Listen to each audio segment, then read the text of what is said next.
და რაში გამოიხატება მერვე სახლის, ესე ვთქვათ, გავლენა. როდესაც მერვე სახლი არის ძლიერი. როდესაც ადამიანის რუკაში მერვე სახლი არის ძლიერი, ესეთ შემთხვევაში ადამიანის ცხოვრება არის უფრო ინტენსიური.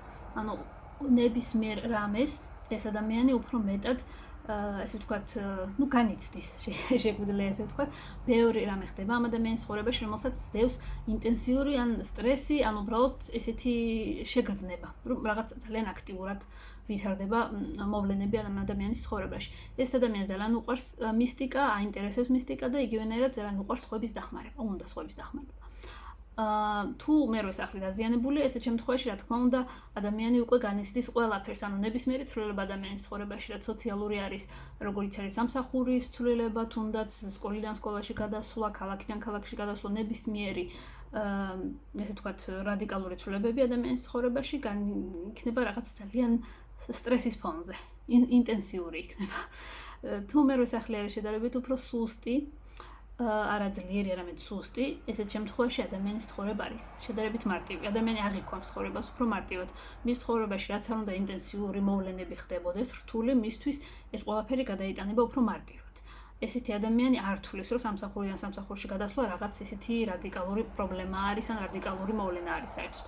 ჩვეულებრივად იცვლის სამსახურს, ჩვეულებრივად გადადის სხვა ქალაქებში საცხოვრებლად, ანუ რადიკალური ცვლილებები ამ ადამიანის ცხოვრებაში ხდება ჩვეულებრივად. არანაირი ემოციური ფონი არ აქვს.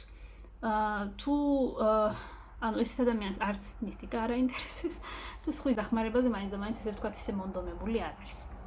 ის არ გამორიცხავს, რა თქმა უნდა, სხვის დახმარებას, მაგრამ აქცენტი როგორც ისეთი ამ ყველაფერზე არ ხდება.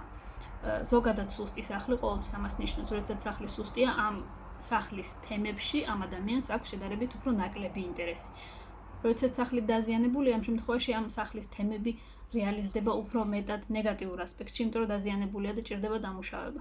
თუ სახლი ჰარმონიულია, რაც არ უნდა სუსტი იყოს, ყველაფერი რაც ამ სახლის თემებში ხდება, რეალიზდება დადებითად. უბრალოდ იქ უკვე შედარებით უფრო ისეთი არის, რომ ადამიანი ამ დადებითს მაინც და მაინც არც აფასებს.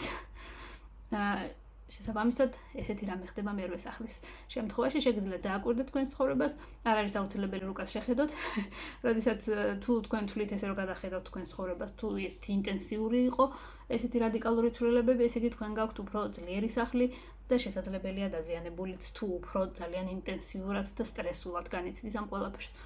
თუ შედარებით მარტივია თქვენთვის და არანაირი პრობლემა არ არის სამსახურიდან სამსახურში გადასვლა, რაღაც რადიკალური ცვლილებები, ესე იგი თქვენ უფრო შედარებით სუსტი მერვე სახლი გაქვთ და ეს არ არის ცუდი ამ შემთხვევაში, როდესაც საქმე ეხება მერვე სახლს.